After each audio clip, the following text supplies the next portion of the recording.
Eh bien, bonjour à tous et bienvenue dans cette nouvelle vidéo que nous consacrons à l'histoire de Wissembourg, petite ville du nord de l'Alsace comptant entre 6000 et 7000 habitants. L'histoire commence vers 650 par la fondation d'une abbaye sur une île entourée par les bras d'une rivière, la Lauter. L'actuelle abbaye Saint-Pierre-et-Paul est construite au XIe siècle. Au Xe siècle, l'abbaye est la plus riche d'Alsace. Elle fut même élevée au rang de principauté par l'empereur allemand Otton II en 974. Un village se développa autour de l'abbaye. Cette localité, alors dénommée en allemand Weissenburg, est fortifiée à partir de 1179.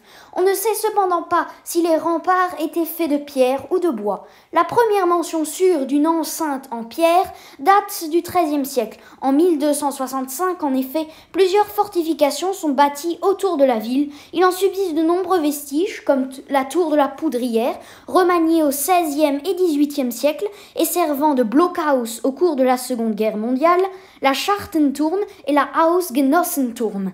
Cette dernière fut édifiée lors de nouveaux travaux de fortification entre 1311 et 1380 ou en 1420 selon d'autres sources. On sait également que 4 châteaux, probablement pour protéger la ville, ont été construits aux 4 points cardinaux autour de Wissembourg. Les noms de ces 4 châteaux sont le Saint-Germain, mentionné en 1577 et dont il reste quelques vestiges, le Fierturm, mentionné en 1257 et dont il ne reste rien, le Saint-Rémy, construit en 1349 et remanié en 1385, le Saint-Paul, construit au XIe siècle, et enfin un autre château appartenant aussi à la ville, appelé Zuidereiche, et détruit par les troupes de la ville de Haguenau en 1314. L'abbaye perdit tous ses pouvoirs lorsque Wissembourg devint une ville impériale en 1306. La ville entra en conflit avec l'électeur palatin Frédéric Ier à la fin du XVe siècle. Celui-ci organisa le siège de la ville en 1469. Il occupa de force les châteaux de Saint-Paul et de Fierturm, depuis lesquels il menait ses assauts contre Wissembourg. Il ne parvint cependant pas à s'emparer de la ville. En 1522, Wissembourg accepta la réforme protestante. C'est ainsi que Martin Bucer, pasteur strasbourgeois, y prêche de 1522 à 1523 en l'église Saint-Jean, construite au XIVe siècle.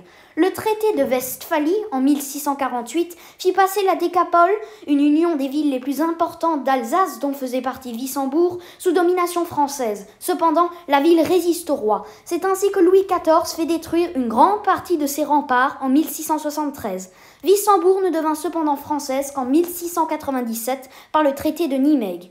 Eh bien, j'espère que cette vidéo vous aura plu. Si c'est le cas, laissez un pouce et abonnez-vous. Et je vous dis à la prochaine pour une nouvelle vidéo.